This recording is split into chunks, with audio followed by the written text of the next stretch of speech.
Well, guys, I am here again to give you a quick update on the wheel repair on the 24 Dodge. My last video, I was talking about doing the wood, a spacer, and trying to straighten the hub out because the hub was giving it a little bit of this. But let me show you what it looks like now. Well, here it is.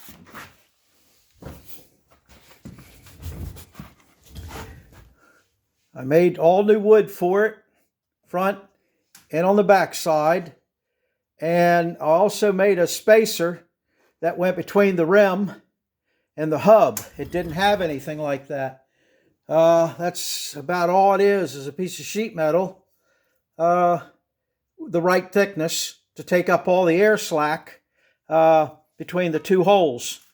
And once I did all that, and of course I had to flatten this on the back side and the hub on the back side. And if you remember last time on my last video, this was what I used. And I used this with it next to it, Runnin, and it ground the hub flat and horizontal as I spun it. So all that was true. So when I put all this together, this thing is running as good as any wheel I have now. And it was the worst. It was so bad that it just was unusable. It wobbled this way and that way, and it was just absolutely horrible. But now this thing, I mean, it is running pretty true. It's look a little funny in the video, of course, because the leading edge of this it might be a little wobbly this way, but it's no longer the wheel. It's all this track up here. These two pieces are running out just a little bit because this thing was rolled around in the rocks and on the drive with no wheels on it at all. So it was been rolling on this stuff. So some of this stuff here, the little lips, are bent just a little bit.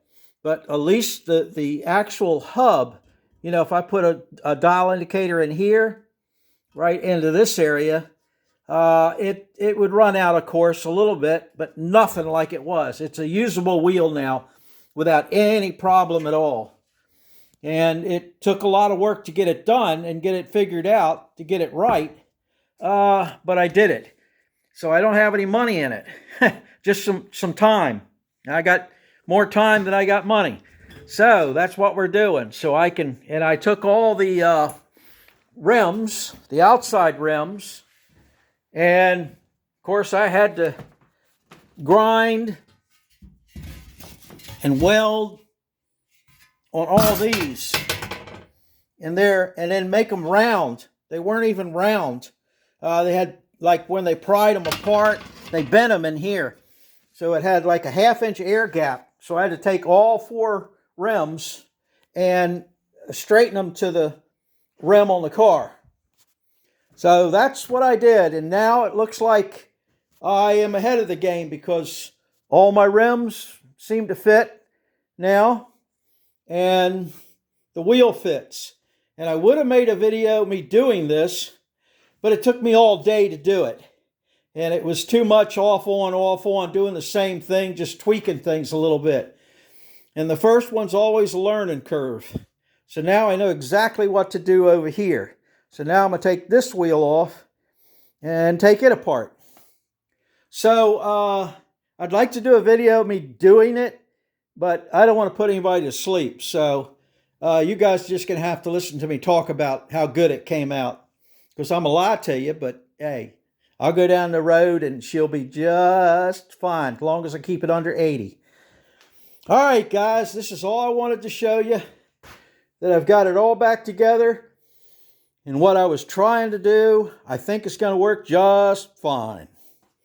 It isn't the thing to do, but just goes to show you if you want to make something fit, you can if you work at it. All right, guys. Until the next interesting thing that I can come up with, I'll see y'all later.